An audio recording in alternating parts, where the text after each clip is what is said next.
Come on in. Welcome to Conversation Matters. How can I help you? Yes, of course. Do you have your prescription with you? Thank you. All right. A conversation about your birthday. Is it? Well, happy birthday. Yes, I can get you in with a conversationalist right now, if that's all right. Let's see. Okay. I've let him know that you're here. You just need to take your prescription and go right through that door. He's ready for you.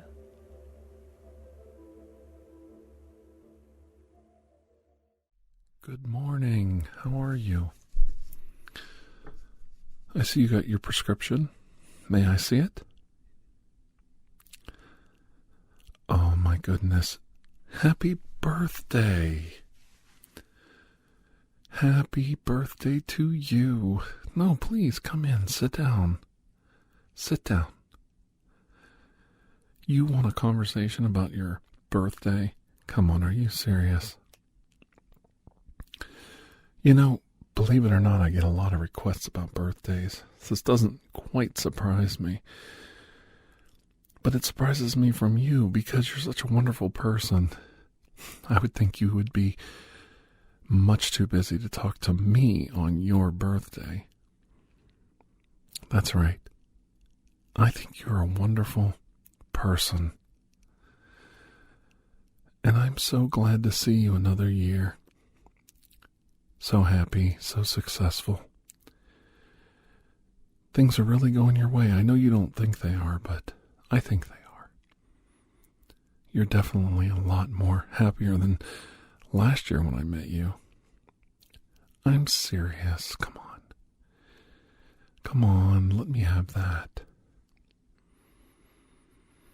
When I met you last year, you were not as happy as you are right now.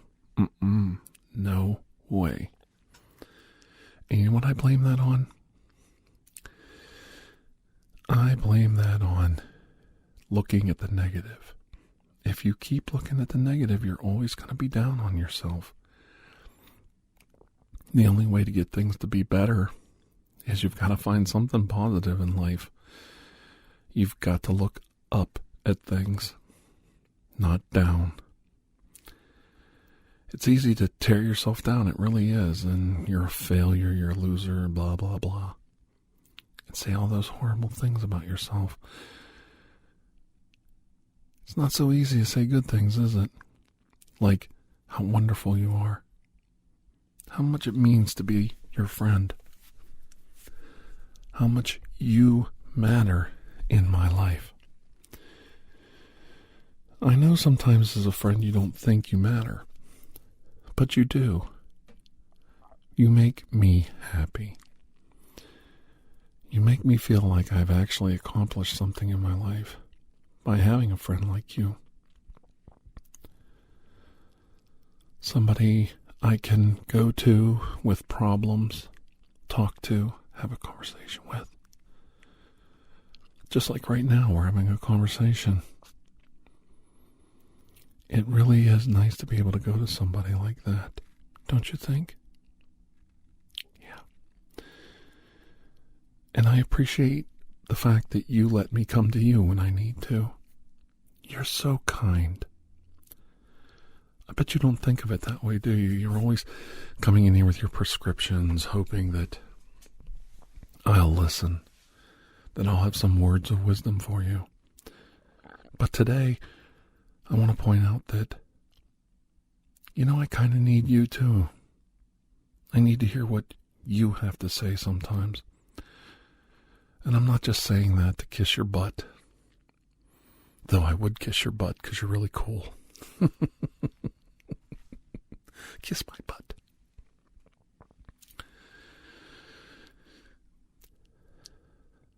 It's nice to be able to trust somebody and talk to them. And be heard. And it's scary sometimes when we don't have that in our life. And we feel that nobody's listening. or wants to listen or cares. And I've learned in life that things are usually couldn't be further from the truth. Most people care quite a lot. And they are willing to listen. You just have to be willing to be strong enough to be heard, to give them the chance to hear you, to know that you want to talk. And it's not that hard. You know, every year you have a birthday and it's carrot cake, or it's marble, or it's vanilla. People know these things because you tell them. And they care, and they remember. My kids were funny. I had one that just despised cake, so you would give the kid a piece of birthday cake and they wouldn't eat it. It was always so funny. I never understood that. I thought everyone liked cake, but I know somebody who doesn't. I always thought, I wonder if they would like it better if it was a slice of, real moist, yummy carrot cake. Maybe they would like that better. Or zucchini cake. Now, zucchini cake is quite delicious. I wonder if you've ever had that. No? Zucchini cake is like a spice cake. It's kind of like, carrot cake, but it's a little spicier. It's got a little more zing to it. It's very good. I'm surprised you've never had any. Of course, if I had it my way, for my birthday, I'm a white cake person. Oh my God. I love light, flaky, plain white cake. Not yellow, not marble, not pretending to be white cake, a white freaking cake. And it's so hard to get it. You know how you get a white cake? You have to separate the yolks. You only use the egg whites in the batter of the cake. At least that's the way I know to make it. And I liked a white cake so much, and it was so hard to get. Everybody made yellow cakes, and it was like, they're yellow. I don't want a yellow cake. I want a white cake. How hard is this that I figured out how to make it? When I was a kid. I actually taught myself how to bake. And the reason, that I taught myself to bake was I couldn't get the baked goods I wanted. I wanted, what was it? I really liked, German torte cakes, these torta cakes. And I wanted one so bad, but nobody knew how to make them. So I looked up recipes and I made one myself. I made it for German class when we had like a cultural experience day where we all brought in food. And I would bring in these fancy desserts and they would be like, oh my God, these are incredible. And I'm like, yeah, well, I wanted to try them. I heard they were good, but, we gotta, get a hold of the recipe and make them. And it was always such a pain in the ass. I was always trying to learn new things, Like I wanted a cream puff. I wanted a classic cream puff. So I learned how to make cream puffs, as funny as it sounded. I remember my friends would come over. Mike made cream puffs. And it's funny because I was pretty tough, kid. And I wasn't, I was pretty macho and tough little guy and everything. But I liked to bake because my mom was a decent baker, but, and cook and all that. But she didn't know how to do anything too far out of her wheelhouse, And here's her son making these extravagant, weird, strange concoctions. And I think it was pretty funny. But I figured it all out, and always cleaned up the mess, and everybody ate everything I made. It was always funny. I'd make everybody, give me a hard time about it, but boy, they couldn't wait to get their hands on everything. It was gone. Stuff never lasted. And I guess I'm telling you all this because over the years you start to get, my dad's favorite was marble. That was the big family favorite, marble cake. For some reason, you could call up 5 different grocery stores and ask for marble cake, and you'd be lucky if one of them would make it. They almost always didn't make it. You'd say, first choice, marble. Okay, what's your second choice? You'd say, I don't know, yellow. It was always yellow. It was never marble. And this was a big thing in my family. We would actually order a marble cake on purpose just not to get it and go, we didn't get it again. You know, so we found out you order the marble cake, they don't make it. You call up the manager and tell them, you know, look right on the order, it says marble. But they chose to do the secondary yellow cake. And the manager would always say, that's okay. Sorry they screwed up. We'll give you a free cake next time you come in for next birthday. So we always got a second birthday cake for free.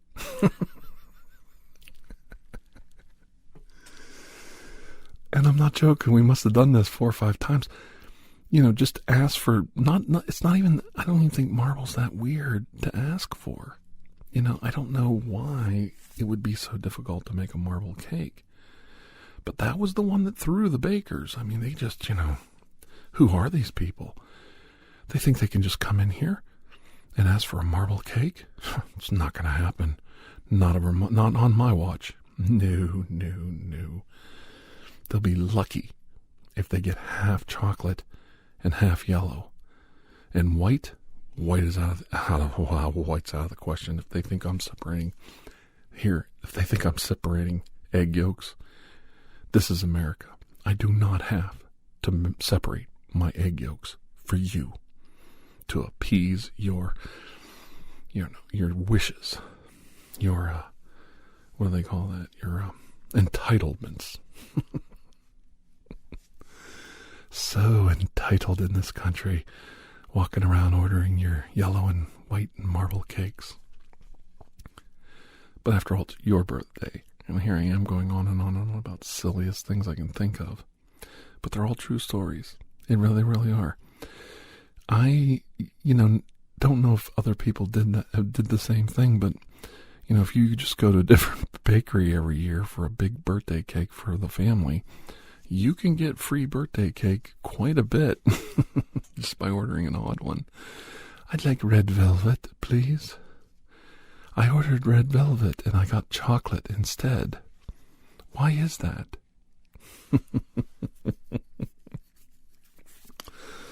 Oh, yeah. Yeah, you got them for a whole $20 there, big shot. But I never understood why it was so hard to come up with that. You see, with marble, you put down the yellow, and then you put down the fudge-flavored chocolate in blotches in the yellow cake. And then you take a fork or a knife and you swirl it through the yellow. You swirl the fudge through the yellow.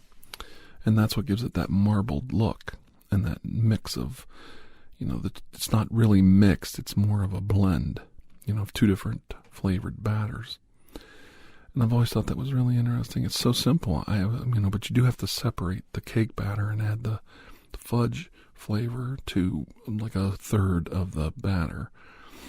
And I've always thought, it was one extra step and they just couldn't do it. It's like, if you think I'm going to take and separate that cake batter and run a fork through it, you are out of your mind. That's not going to happen. This is America. And I will not allow people to come in here and force me at gunpoint to make marble cakes for some entitled fellow American who pays their taxes just like I do. It gets crazy, doesn't it? It just goes round and around and around in circles, doesn't it? It's like a record player. I have my rights. I have my rights. I love it when people start talking about their rights. Oh, yeah. You have rights. Nobody else does, of course, but you have your rights. This is America, isn't it? Okay, yeah, I think so. It's called the United States of America. If you're Canadian, are you still American?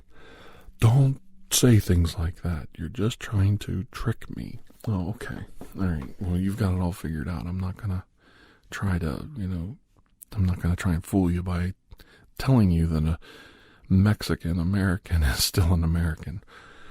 They're not Americans, they're Mexicans. Yeah, but we all live on the same continent. That's what they want you to think. I mean, it just blows me away, And, I know, I love Mexican food. I don't understand it. I love flan. Maybe for my birthday I want flan. Well, to get the best flan, you gotta go to a Mexican restaurant. Nobody knows how to make flan like the people of Mexico. My goodness, it's like, I want some flan. I want some flan with some honey on it and some whipped topping. You go somewhere else for it. They don't even know what flan is. What's flan? What do you want? What kind of cake do you want? I want a flan cake. What? There's no such thing. Well, I want flan for my birthday. Well, where are we going to get that at this hour? What do you think this is? Is this America? You can just have whatever you want, whenever you want. It really amazes me how people, are just so uppity about everything. But, boy, they love their Mexican food, don't they? That's the best burrito I've ever had. Oh, that's the best nachos I've ever had. I don't get it. Meaning, I don't get it.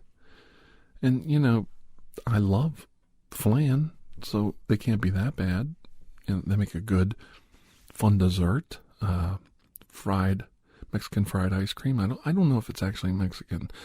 I wonder if it's, Mexican fried ice cream is one of those things where they just say it's Mexican. You know what I mean?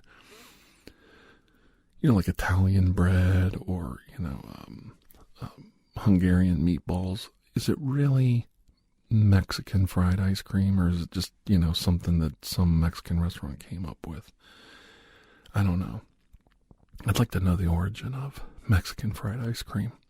I know churros. Now, churros, they came from Mexico, I'm pretty sure, or Texas at least, which to me is the same thing. It's like there's so many Mexican Americans living in Texas, I can't tell the difference which one I'm in. But they tell me it's Texas. Okay.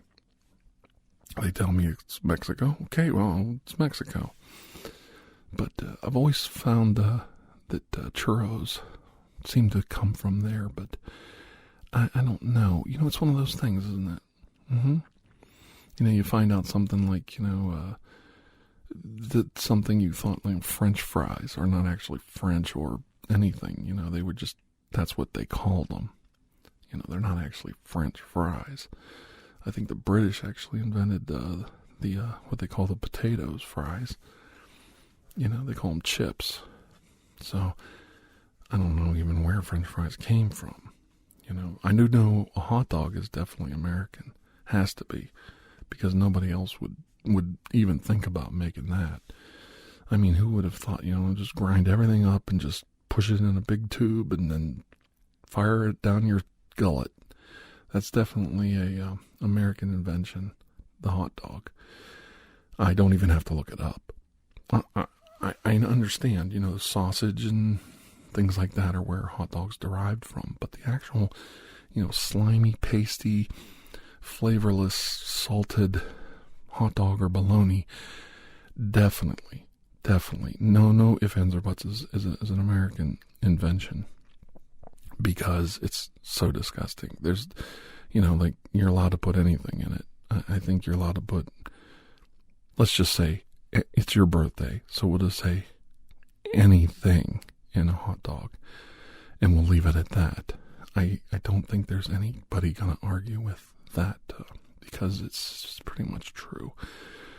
Yeah, it's like the Ford. The Ford was invented in the United States. The hot dog was invented in the United States. End of discussion. So what is your favorite cake? Really? Coconut. White coconut. when I was a kid, I think it was Nichols Bakery, used to make these little dessert cakes. They were like for a family-sized cake, like snack.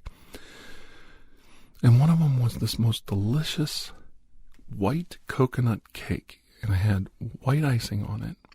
It was a white cake with like 2 layers in it.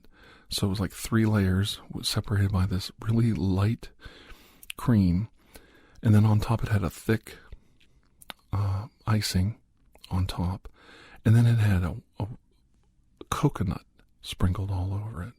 A nice light coconut completely covering the top. And it was like the only coconut cake I really liked. It just had this unique, soft, velvety texture, and it was just so good. And the layers in between weren't icing. They were like this really airy whipped cream almost tasting filling. They made a chocolate fudge one too. It was really good. It had like a yellow cake with 2 layers, and then it had the same like chocolate, like whipped cream layers in between, and then on top it had this thick, almost like a thick, almost fondant icing on top, and it was like striped, like a fudge striped icing, and it was just so good. And we used to get them at these little stores called Isley's. Isley's was the big milk company when I was a real little kid. Everybody had a different one, like Borden's, Lawson's, Isley's. I don't know, depending on what area you lived in. And Isley's was our big one, and they would have these little soda jerk fountain stores where you could go in and get a lunch counter, and they would serve, like eggs and bacon and stuff and sandwiches. And you could, get ice cream or sodas or, sundaes. So they served the products there, and the big thing was their Isley's ice cream and stuff. And most people around the world practically know of Youngstown, Ohio, Isley's, because Isley's made the Klondike bars. And they were really something that survived their demise as a milk delivery company.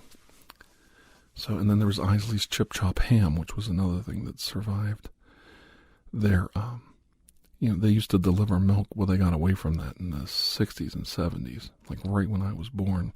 That kind of all went out the window, and these little tiny stores all closed up.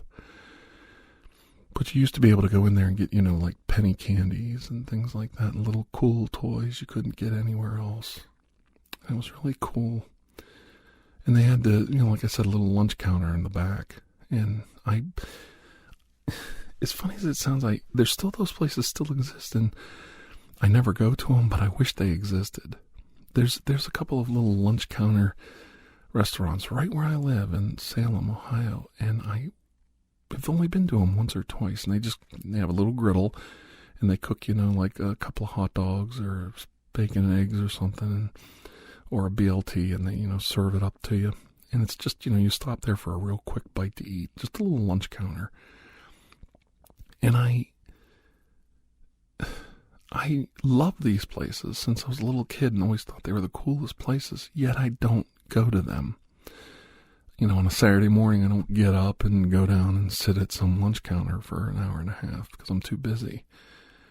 And I've always wondered about that, how you could want something in your life so badly, but yet you never take advantage of it.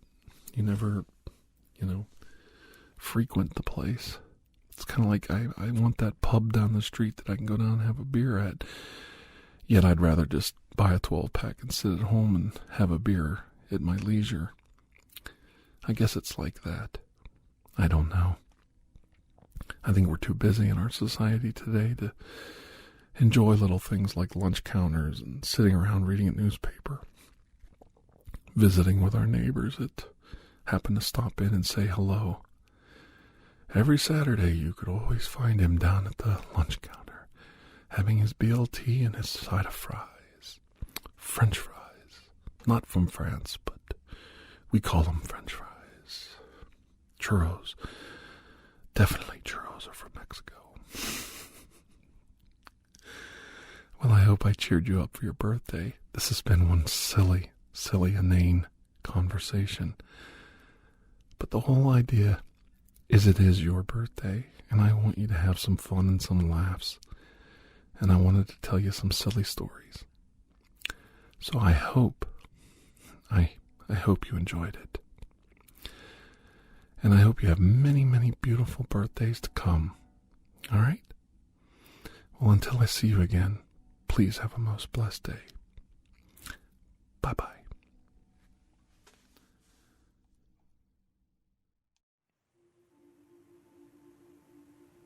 Thank you for joining us for ASMR TirarADeguello. Remember to stay tuned for the next episode, coming soon.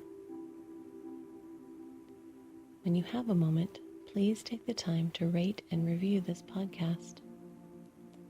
If you are interested in additional ASMR content, you may view our library of videos at youtube.com/TirarADeguello. The theme song, Atlantis, is by Jason Shaw of audionautics.com and is used by permission. Correspondence, including questions or requests, may be sent to TirarADeguello@gmail.com. On behalf of Dr. Andrew Michaels, thank you.